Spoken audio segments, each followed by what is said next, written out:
And three, two, one. Thank you for tuning in. This is Still Learning, Still Developing. And today we have a special guest, Dr. Akil Kofani. We have two co hosts, Shawnee Presley and Mr. Roy Schuler. So we're going to open up with a scripture by Shawnee Presley. Blessed is the nation whose God is the Lord, the people has the people he has on his own inheritance. Wonderful. Okay, Dr. Akil Kofani, how are you today? I'm wonderful. How are you doing today? I'm grateful to have you here. You are running in New Jersey for your campaign, Yes. and you have a lot that you are bringing to the table. So, what we were talking about before is what we want to do is ask him questions that we really don't get to ask politicians. You know, because we only see them on television, but we really don't get to ask questions that we need the answers to in order to move forward with them or just to know how to vote. What is our voting power? What happens during this process? So, can you tell us about what you stand for during your campaign? Yes. First of all, I want to say thank you for inviting me here, and thank you for your co-host for joining us. Um, I'm a long-term New Jersey resident, and I've been working hard on many different levels here in New Jersey. And now as a professor and other things, I decided that it's time to, we're looking at what's going on in the world, and we need progressive change. And so I've decided to throw my hat in the running for U.S. Congress for the 10th Congressional District here in the state of New Jersey. And, we are working on several important things. I would say the first one is obviously working on the whole issue of criminal justice and what's going on racially here in society. That's a huge issue. And I want us to think about that issue really being tantamount to the issue of COVID-19. And now some of my politician colleagues might not like me associating it that way, but I think that if we don't look at it as something that's systemic, that we are going to lose an opportunity to address this issue.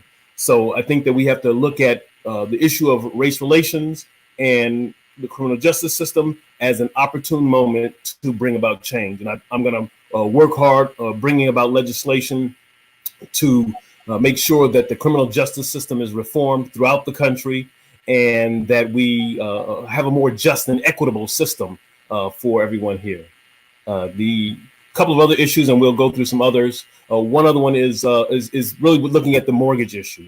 We've got to get the mortgage issue. We got to get it refined. And so the first legislation that I'm going to be doing is a national moratorium on foreclosures. And the foreclosure issue is one that if we don't get this, so many people are losing their houses. And there's so many people who don't have an opportunity to fairly get their issues resolved with regard to their mortgages. And we know we've seen mortgage companies and banks that have been brought up on charges. And so we need to make sure that there's a moratorium until there's clarity on these issues for people to get a fair shot in the process of dealing with their mortgages and with their homes.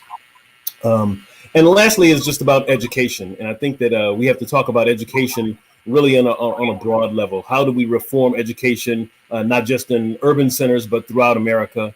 And one of the things that I'm pushing that was founded here in the state of New Jersey, but I'm going to push for us to have a wider discussion about this across the country. And that is that we're going to talk about what they have here is the Amistad legislation, which brings African-American history and culture into social studies from K to 12.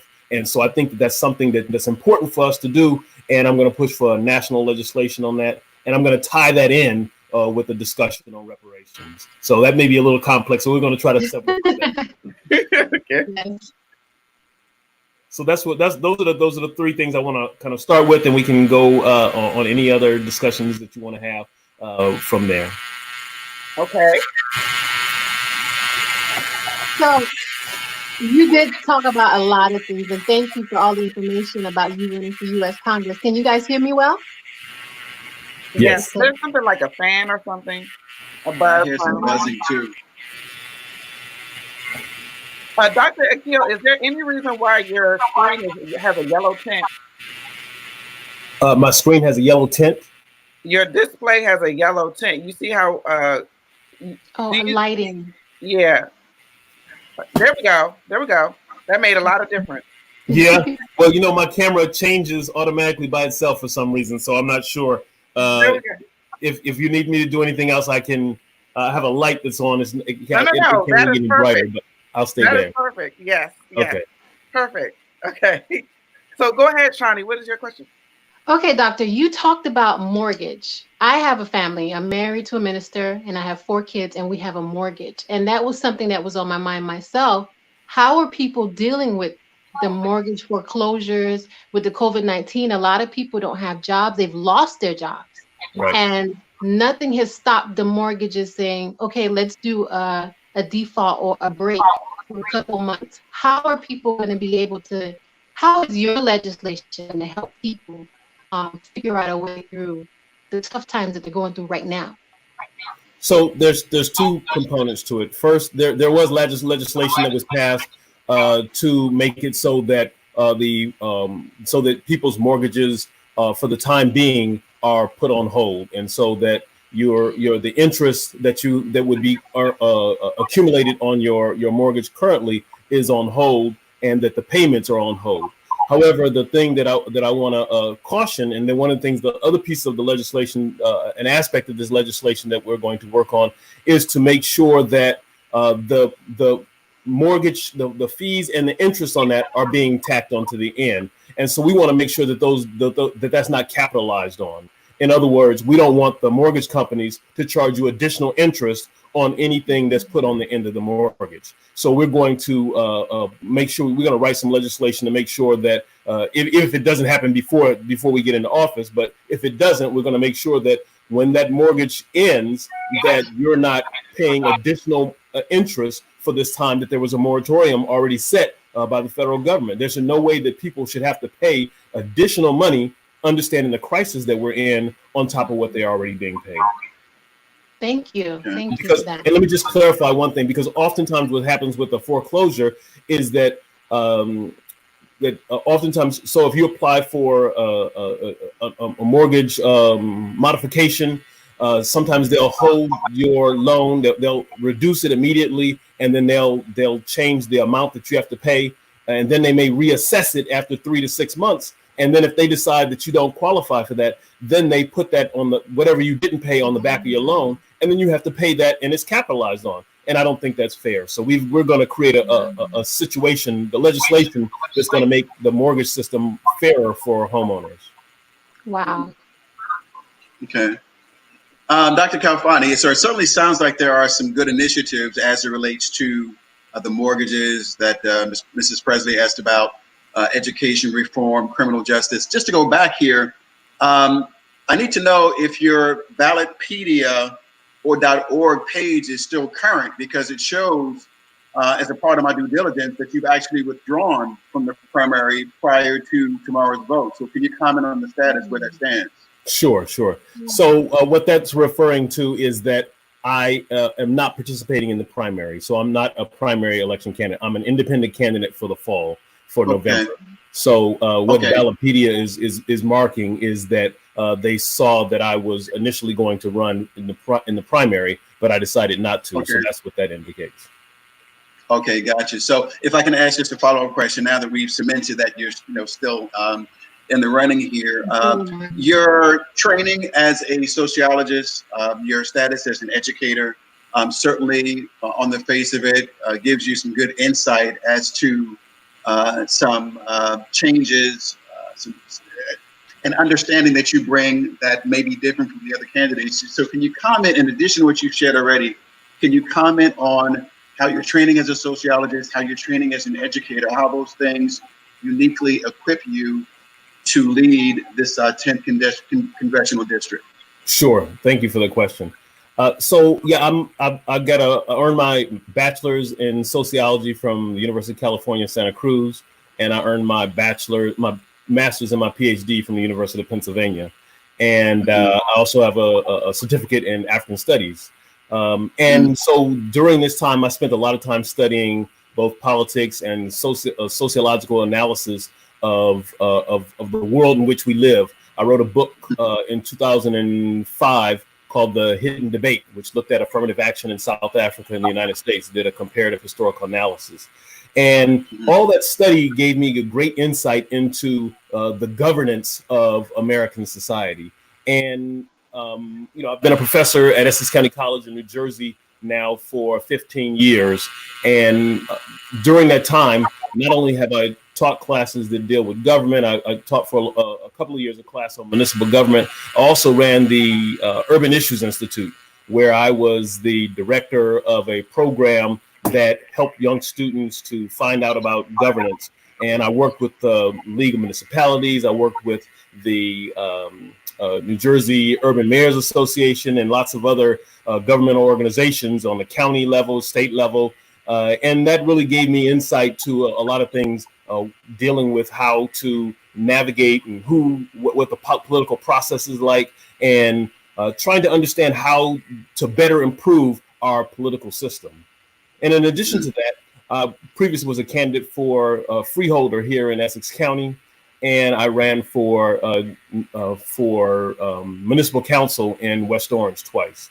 So those times being engaged in government and politics and finding out things, talking with the public, learning the needs and the issues and concerns of the community, prepared me, I believe, very well between both my education and my experience in dealing with the political arena to understand how to deal with the process of governance in American society.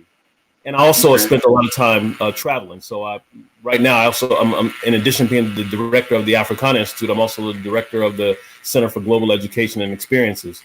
So I spent a lot of time traveling around the world, working with people on a governmental level, on an educational level, talking with, negotiating with, getting things done. And so then that gives me a great entree into setting things up with people we spent 5 weeks last year in China.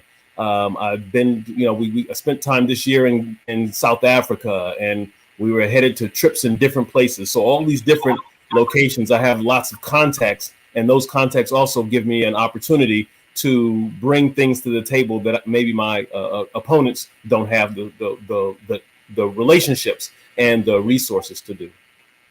Okay. And they do not. I've actually looked. So you guys there are a couple of other candidates that I did see, but I just feel like your campaign will be a lot stronger. We want to talk about the reparations here, because like we discussed on the phone, I'm just a regular person. So when I hear reparations, I'm thinking check. Where's the check? So can you break that down for us? First, starting off with what is reparations and what form of reparations are you speaking of? Great.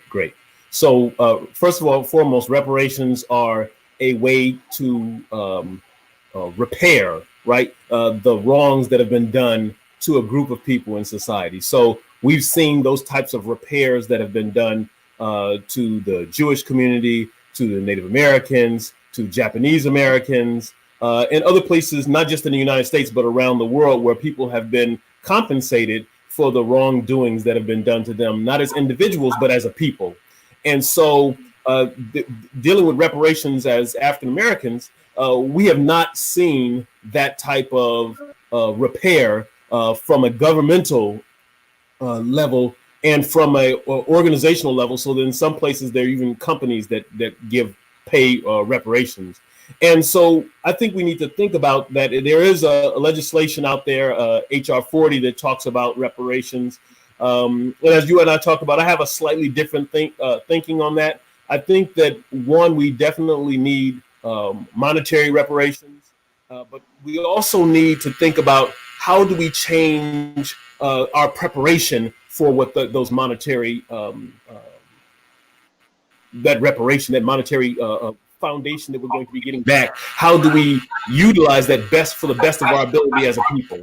And I would suggest that one of the things that we need to do in terms of that is education. When we think about education for people of African descent, that it was illegal for us to know our letters and numbers.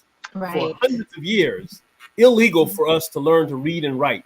If you were caught reading and writing, that you could be beat or other kinds of things could happen to you. There's even Europeans who would teach people of African descent, African Americans, to write or to read, and they could even be punished. So the fundamental thing about getting a solid education is so important to our upliftment as a people and to our young people. We have to compare the prison rate to the education rate.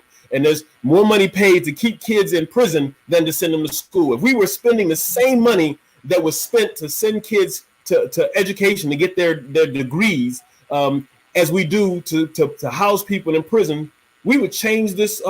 We would change the face of America in terms of how the progressiveness, because we have to think about that African Americans participating fully in society, right? We haven't fully participated because we've been kept down by not just by people who are racist, but by social systems that have been systematically racist and systematically against our advancement, right? Systematically on the basis of white supremacy. And some people don't like to hear those words, but I'm a sociologist, so I'm gonna talk about them. And so until we begin to start thinking about those things are fundamental to what is the position currently of people of African descent in America, that we are not going to change it. So that reparations for me means that first and foremost, that education for people of African descent should be free from kindergarten all the way up to you get your bachelor's. So that's the first part of reparations, because that's going to empower us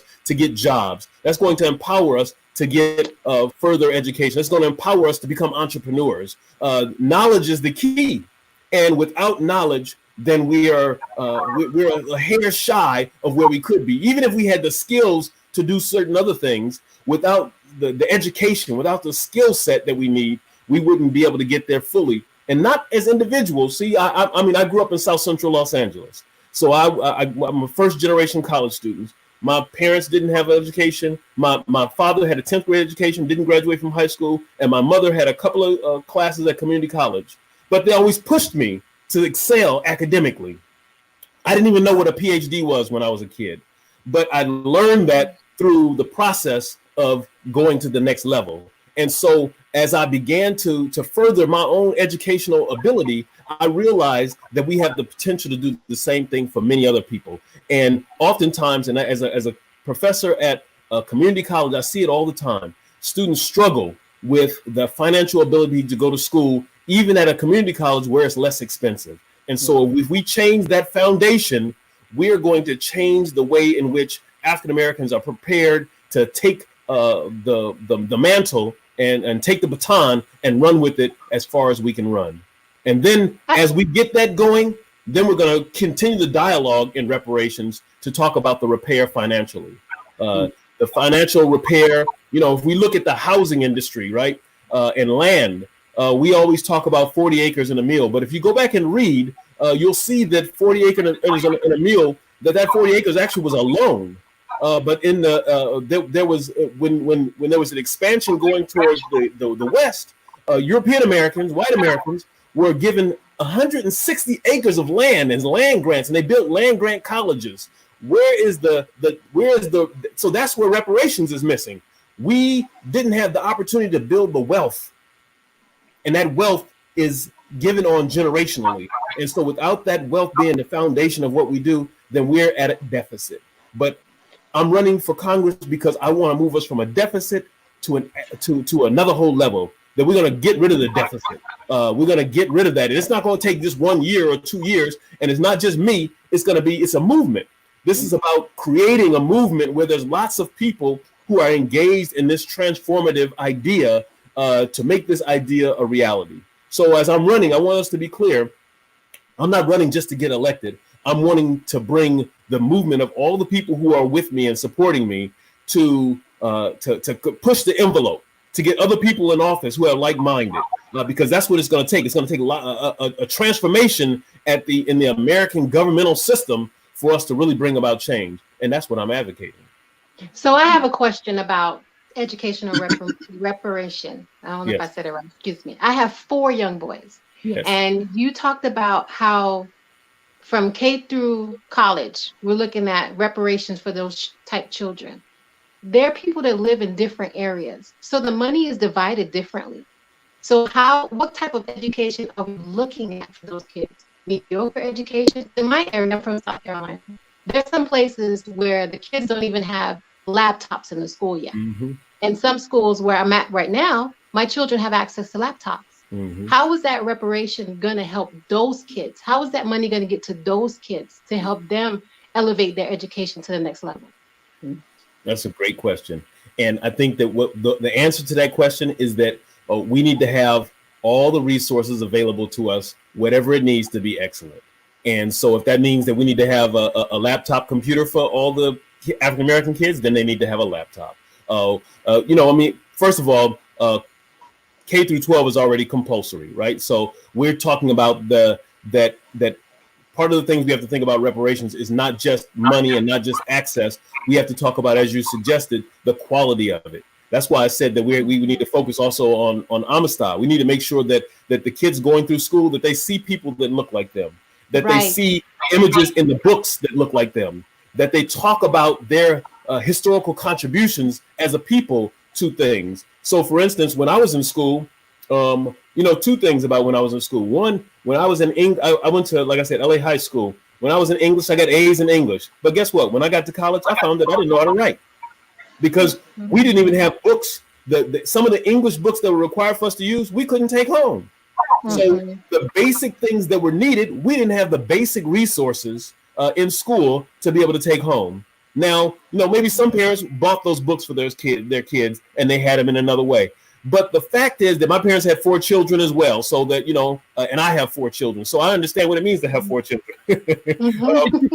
But the second side of that is that when you go through those programs, and I look back at my education, we as a people only existed in 2 incidences. We existed, those people who were enslaved and got here. And then then there was 2 other people that I ever found out about in school. One was almost a devil kind of guy whose name was Malcolm X, and then a savior who was Martin Luther King Jr. Nothing else in my classes did we exist. Now that's atrocious. That doesn't make sense. We've made contributions to math, science, literature, music, every subject that you can think of. People of African descent have made a contribution. Why is there a complete absence of them? That's the question. A sociology textbook, and in that book, we have images and pictures of people of African descent and diverse folks in the book because it's important. But you can go to, even today, in many sociology books, you'll see that the majority of the concepts, majority of the theories that you see, a majority of the scholars that they talk about are all Europeans and mostly European males. And so we still have this problem, not just in the lower education, but all the way up in the graduate studies. When I was what is New Jersey doing? What is that? So New Jersey, I think it was 2003 or 2003, I think it was, passed the Amistad legislation. And the Amistad legislation says that there has to be African American history and culture taught in all the schools throughout the entire state. However, we have one failing in that, and so it's a beautiful legislation, and we have the Amistad Commission, and somebody the commission meets and does things. There's a curriculum that was developed. One failing that we had in New Jersey that I want to correct, and that is that there was no requirement in the testing to be changed so that Amistad questions appeared in the test. So therefore, teachers don't teach it. Schools don't require it. It's required by law, but there's no enforcement. So with no enforcement, there's really no need for anybody to teach it because they're not getting credits for teaching something. They're not being questioned as to why they're not teaching it unless it's by the public. And so the public in many municipalities have recently started to raise questions and push those boards of education to enforce the Amistad legislation that's been on the books since 2003. But the thing is that if it was in the standardized test that the students have to take to graduate from high school, it wouldn't be a question. So that's what we have to do. We have to require it in state-based exams that are required to get a high school diploma. Then you'll see that all the schools will be teaching it. Thank you, Doctor. Thank you. We below everyone that's watching, there is elect Dr. Khalfani at gmail.com. So you all can reach out to him for his campaign. You can get in touch with him also on the website if you would like to. You don't have to be in New Jersey, but if you would like to donate to the cause or something particular that you've heard him speak about, because Dr. Akil has connections to different organizations and he knows where to pocket your funds. What I do want to say is overall, from just doing research on you and what I'm hearing is that you sound like a really responsible leadership approach, because you hear the first thing I said about reparations was, where's the check?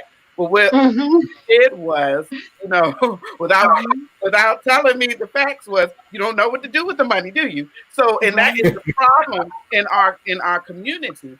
And so what he's doing, you guys, he's sliding it in. We're going to get you educated so that when you get this money, you are able to sustain it. You will get it. You will get both. But we want to make sure that you sustain it so you can realistically have generational wealth without it just being a soundbite or a slogan, because you're not going to get there if you don't know what you're doing or what to do with it. And it's not going to benefit our community to just put money out there and then have them put so much of their money back into an economy and take it from them. Where are those stimulus checks now? Amazon got them. That's what happened. Things like that. So we want to make sure that our people are able to keep what they have. And I do like what you say about having the books of education in the schools that show both, a diversity. That is basically intentional, shaping the youth intentionally is what we need to do. There's also another side to the story, though. I remember when I went to college in Washington State, Dr. Akil, grown people, which was a predominantly white college that I was in, were just now learning about Frederick Douglass. So you see, they're introduced to your culture when they are grown folks. So what is there anything that can be done about that as well? Because if it's almost like a little boy and a girl, like little girls, we have Barbie dolls and we know how to get married and we're preparing and all that. And the boy is not preparing for that. He's running trucks. So then when it comes time for two adults to come together, only one of them has that mindset. Then you're looking like, well, why is it backfiring? So we are a family here, and of all races and backgrounds of diversity. So when we would like for both to as well to be educated, so that we can marry and come together in some type of unity. What do you think about that? Yeah, I think that's a powerful assessment, and in that particular way, I think that this is part of my strategy politically also, and that is that we've got to be holistic about our approach. We've been so piecemeal that we can't get the solutions. So one of my things is that I'm a person who develops solutions to social problems. And so in looking at social problems, I always take a step back and look for the whole thing.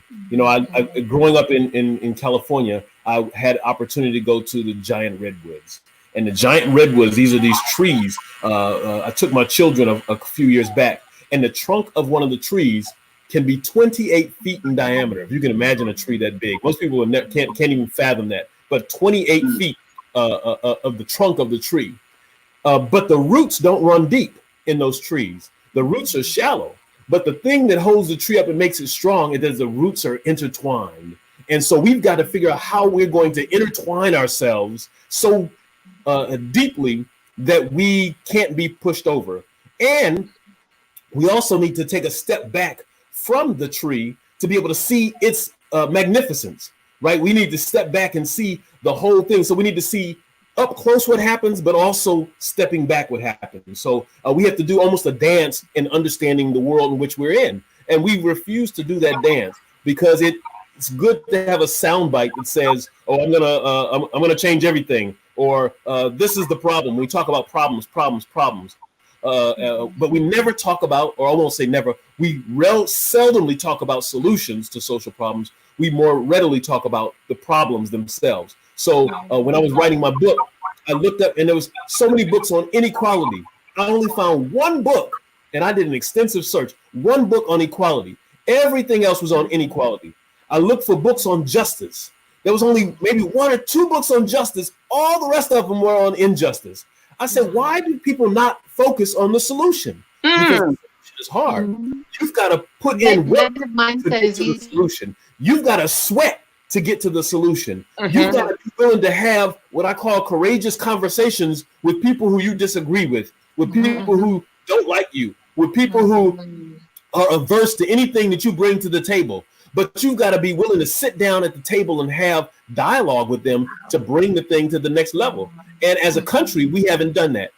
We have been only willing to push forward the things that are comfortable for us, and things that are uncomfortable have to get slapped in the face with. So, right, we're slapped in the face right now with COVID-19 because we weren't ready for this level of a pandemic.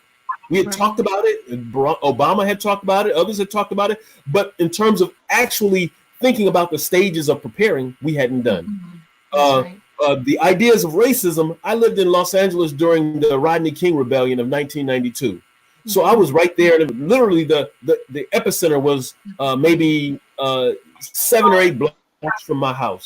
And when I think about what happened during that time, driving around my neighborhood that I grew up in, and police being barricaded off, the National Guard being there with tanks and sharpshooters on roofs, and people burning out buildings, and all this stuff going on, and the freeways being cut off.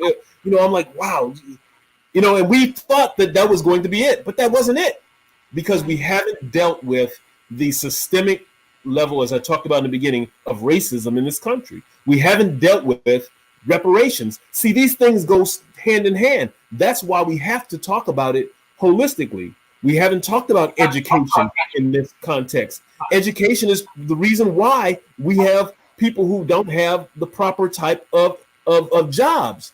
And we have to change the minimum wage. $15 a minimum wage sounds good, but many states are talking about doing that in 3, 4, 5 years. By then, $15 won't mean anything. So we need to think about what is a living minimum wage at the time that it's enacted, not at some projected point in the future. And that's going to be a more realistic way of addressing these things. So I want us to have those discussions, and those are not easy discussions, because it means challenges for small business owners. It means challenges for corporations. But I think corporations need to take a second look at what they do, because if you can get a $10 million bonus for a CEO, a $15 million bonus for a CEO, but your lowest worker is making $5, $10, $7, $15 an hour, and that's not a fraction, that's a small fraction of just your bonus, not your regular salary, then I think we're doing something wrong. Thank you so much, Dr. Akil. We are run out of time, but we hope to probably have you back again for an update. I know this is amazing information, but without having asked you at all during this interview, you actually answered the title of the interview, which was how to identify your voting power. Okay, and I say that because I'm a preacher's kid. And growing up, I would read my mother's books, and one of them said that the way that you identify if somebody is for you or not is while they are ministering to you, if they provide solutions. If they are not providing solutions, they are trying to scare you into a bias of what they want you to do. But if they are providing solutions, they are for you. So if you all want to know who to vote for, listen to them, not just what they're offering. Yes, break that down. But if they are not offering you solutions, they don't have any. No. There you go. Right? And that's not who you want to vote for. Great point. That is not who you want to vote for. So thank you again, co-host Shani Presley and co-host Roy Schuler and Dr. Akil Kafani. God bless you and go all the way. Thank you very much. I want to thank all of you so much. I really enjoyed the interview and the questions. I appreciate you 100%. And I look forward to coming back with you sometime in the future. Yes. Look forward to it. All right, everyone. Okay, so that will be it. I'm going to take a picture of us from my phone so I can put your lovely faces.